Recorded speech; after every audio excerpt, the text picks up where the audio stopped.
Sumainyo ang Panginoon.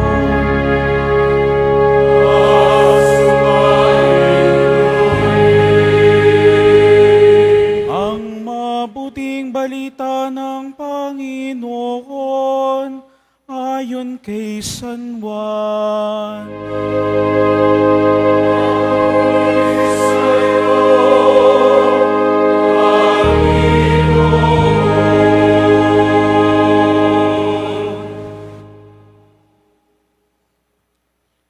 Bisperas na ng Pasko, alam na ni Jesus na dumating na ang panahon ng kanyang paglisan sa sanlibutan ito upang bumalik sa Ama. Mahal niya ang kanyang mga tagasunod na nasa sanlibutan at ngayon ipakikita niya kung hanggang saan ang kanyang pag-ibig sa kanila. Naghahaponan si Jesus at ang mga alagad na isilid na ng Diablo sa isip ni Judas, anak ni Simon Iscariote, ang pagkakanulo kay Jesus. Alam na ni Jesus na ibinigay na sa kanya ng Ama ang buong kapangyarihan. Alam din niyang siya'y mula sa Diyos at babalik sa Diyos. Kaya't nang sila'y naghahapunan, tumindig si Jesus, nagubad ng kanyang panlabas na kasuotan at nagbigkis ng tuwalya. Pagkatapos, nagbuhos siya ng tubig sa palanggana at sinimulang hugasan ang paa ng mga alagad at punasan ng tuwalyang nakabigkis sa kanya. Paglapit niya kay Simon Pedro, tumutol ito. Panginoon, sabi niya, di yata't kayo pa ang maghuhugas ng aking mga paa. Sumagot si Jesus, hindi mo nauunawaan ngayon ang ginagawa ko, ngunit mauunawaan mo rin pagkatapos. Sinabi sa kanya ni Pedro, hindi ko po pahuhugasan sa inyo ang aking mga paa. Kung hindi kita huhugasan, wala kang kaugnayan sa akin, tugon ni Jesus. Kaya't sinabi ni Pedro, Panginoon, hindi lamang po ang mga paa ko, kundi ang aking kamay at ulo. Ani Jesus, maliban sa kanyang mga paa, hindi na kailangang hugasan pa ang naligo na, sapagkat malinis na ang kanyang buong katawan. At malinis na kayo, ngunit hindi lahat. Sapagkat alam ni Jesus kung sino ang magkakanulo sa kanya, kaya sinabi niyang malinis na sila, ngunit hindi lahat. Nang nahugasan na ni Jesus ang kanilang mga paa, siya'y nagsuot ng damit at nagbalik sa hapag. Nauunawaan ba ninyo kung anong ginagawa ko sa inyo? Tanong niya sa kanila. Tinatawag ninyo akong guro at Panginoon, at tama kayo, sapagkat ako nga. Kung akong Panginoon ninyo at guro ay naghuhugas ng inyong mga paa, dapat din kayong maghugasan ng paa. Binibigyan ko kayo ng halimbawa, at ito'y dapat ninyong tularan. Ang mabuting balita ng Panginoon.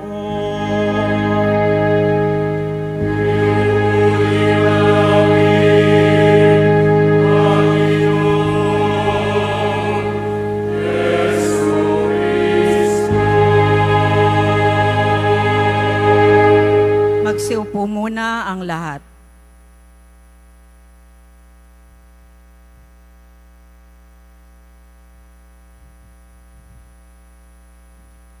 Isang pinagpalang Huwebes Santo po ng hapon sa inyong lahat. Sa atin po na narito na tinawag, tinitipon at pinagpapala ng ating poong Jesus Nazareno sa Basilica Minor at Pambansang Dambana ng ating Panginoong Jesus Nazareno. Sa ating mga kaparian po na nasa ating harapan, sa ating mga lingkod ng simbahan na narito pa rin po at laging naghihintay sa atin, ang ating mga parishioners ng Quiapo Church, ang ating mga kadeboto na nakasanayan na po na dito magsimba at dito dumalo sa mga gawain sa Semana Santa mula po sa iba't ibang lugar, maging probinsya, tayo po narito ngayon. Pwede po ba na pagpalain natin ang bawat isa? Sabihin natin sa ating mga tao na nasa paligid, God bless you. God bless you.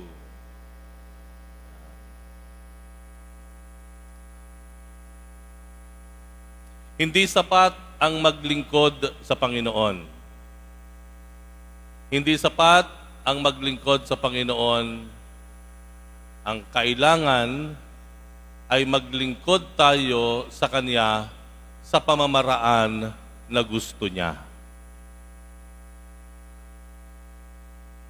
Masusukat ang ating ugnayan sa Diyos, hindi kung ano ang magagawa mo sa Kanya, kung hindi masusukat ito kung papaano mo hinayaan ang Diyos na may gawin siya sa buhay natin. Sa Ebanghelyo, matutunghayan po natin ang isa sa mga tanyag na pangyayari sa Ebanghelyo, sa buhay ni Jesus, nangyari sa gabi, huling hapunan, bago siya arestuhin, dakpin ng mga kawal. Ito yung sinasabi nating Last Supper.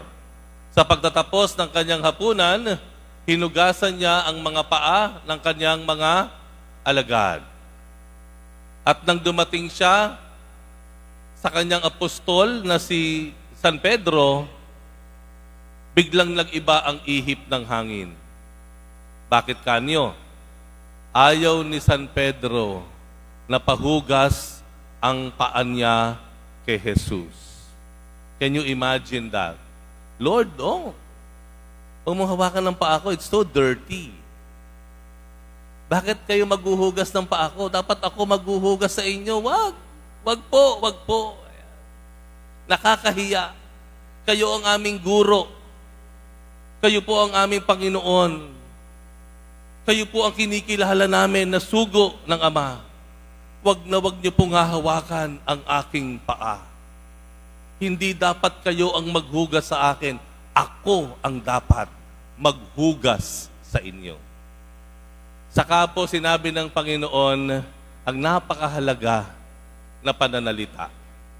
Ang sabi niya, Pedro, kung hindi mo pahuhugasan sa akin ang iyong mga paa, wala kang kaugnayan sa akin. Huyo ka sa akin. Wala kang ugnayan sa akin. Kung hindi mo hahayaan na paghugasan ang paa mo sa akin. Nahirati siguro si Pedro na siya yung nagdilingkod sa kailangan ni Jesus. Maghahanda ng kakainan, ahawiin ng tao para dumaan si Jesus, papayapain siguro yung crowd bago magsalita ang kanyang Panginoon. Nahirati siya na siya yung may ginagawa doon sa public ministry ni Jesus. Pero meron pala siyang hindi natutunan.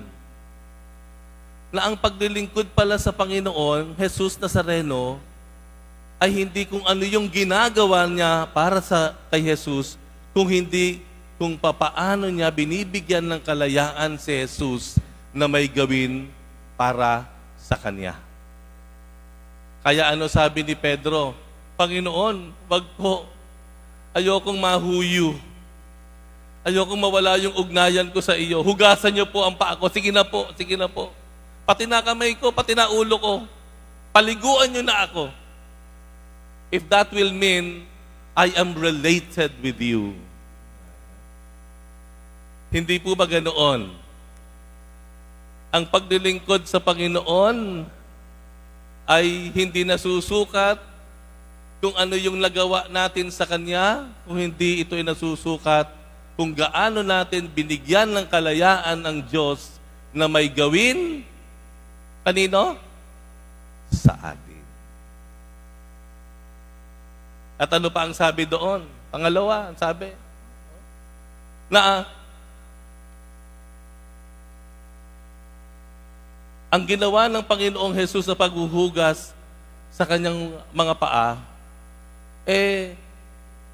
ito yung sinasabi natin na Hindi sapat ang maglingkod sa Diyos kung hindi ang tama ay yung pamamaraang ginusto niya na paglilingkod natin sa Kanya.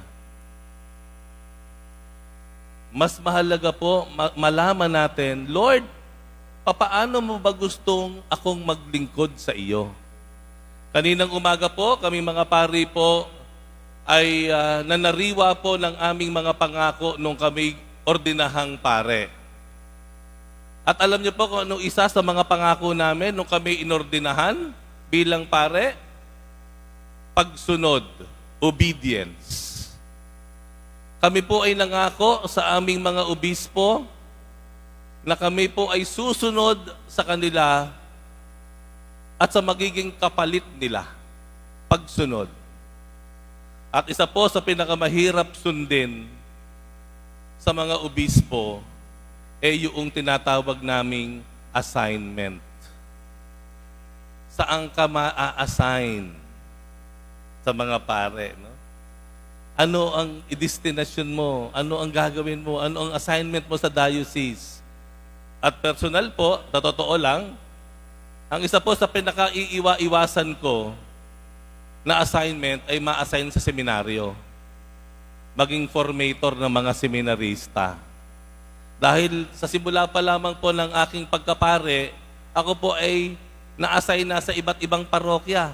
Marami na po ako napuntahang parokya dito. Diyan sa Espiritu Santo, San Roque, punta na po ako sa Balik-Balik, punta na po ako dyan sa San Felipe Neri, sa San Juan, sa St. John the Baptist sa Pinaglabanan. Ang pinakamahirap po dyan ay yung assignment. Nung ako po ay na-assign dyan sa Our Lady of the Most Blessed Sacrament Parish sa Pasay, ay meron pong dumating na assignment. Hulaan niyo kung ano yung assignment na yon. Seminaryo. Yung pinaka-iiwas-iwasan ko, yung pa ang naibigay sa akin.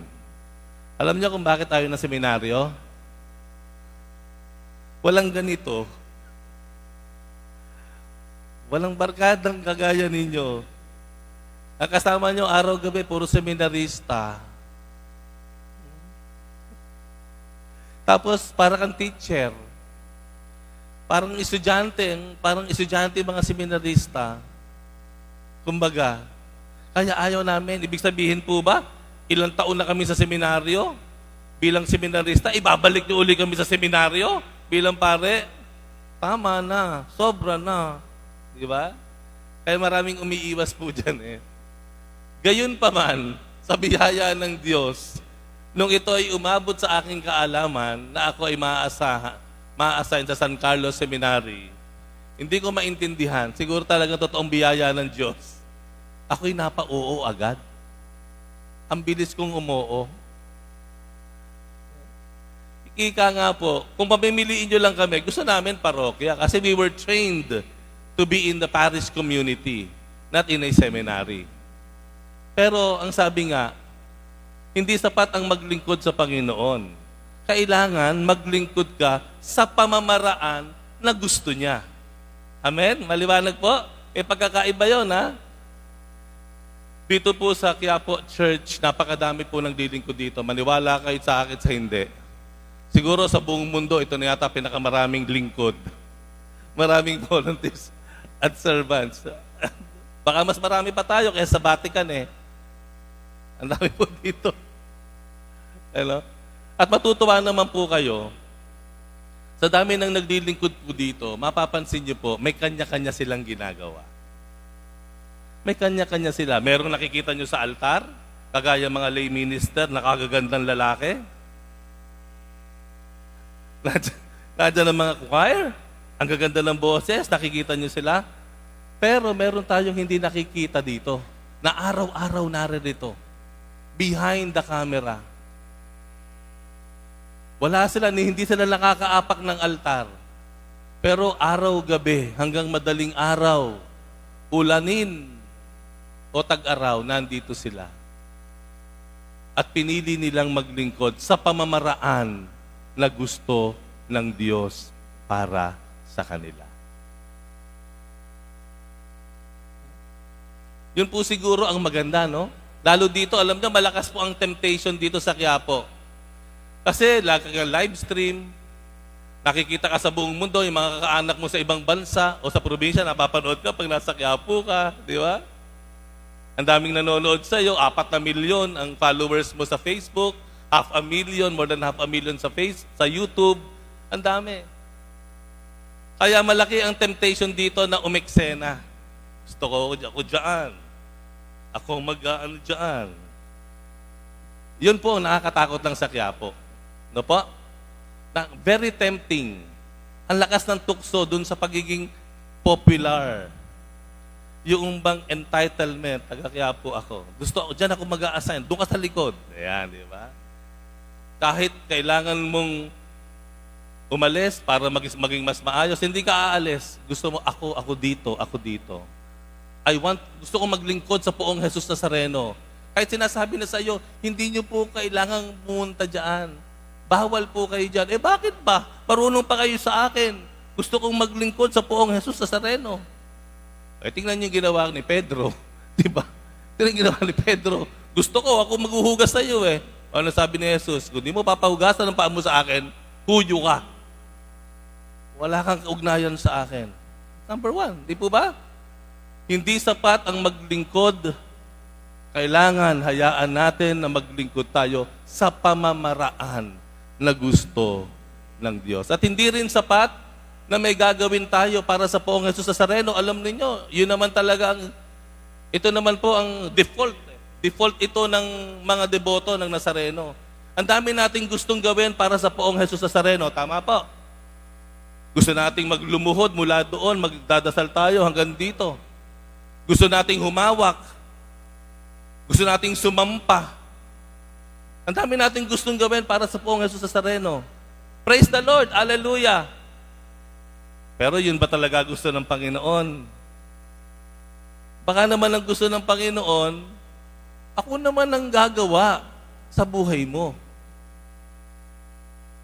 Nakita niyo pagkakaiba? Nakita niyo po pagkakaiba? Minsan, akala po natin, nasusuhulan natin ng Panginoong Jesus Nazareno sa dami at sakit na ginagawa natin para sa Kanya. Pero minsan po o madalas, ang panawagan naman ng Poong Jesus Nazareno, hayaan mo naman, ako may gawin sa buhay mo. Dahil mas kailangan mo to. Di po ba? Let us not fall into the mistake that we thought we will influence the mind of God sa dami ng ating ginagawa para sa Kanya. Gayong ang Panginoon naman, patuloy na nananawagan, umiiyak, nagmamakaawa sa atin, hayaan mo ako ang gumawa sa buhay mo. Baguhin ka, hilumin ka, ipagkasundo ka sa hindi mo nakakasundong kamag-anak o kaibigan. Hayaan mong ituwid ko ang iyong kaalaman. Hayaan mong bigyan ko ng kaliwanagan ang iyong isip. Hayaan mo na yakapin kita. Huwag mo lang hawakan ng paa ko. Kung hindi, hayaan mong yakapin kita. Huwag mo lang hawakan ang aking kamay at paa. Hayaan mong tanggapin mo ako ng buong buo sa Eucharistia. At ito ay ipasok mo sa iyong kalooban at sa iyong buhay. For so a long time, akala po natin, ang kailangan ng Panginoon, tambakan natin siya ng magagawa natin para sa Kanya bilang handog o alay. Nalilimutan po natin, nangyari kay Pedro. Nahayaan naman natin ng Panginoon na siya naman ang gumawa sa buhay natin.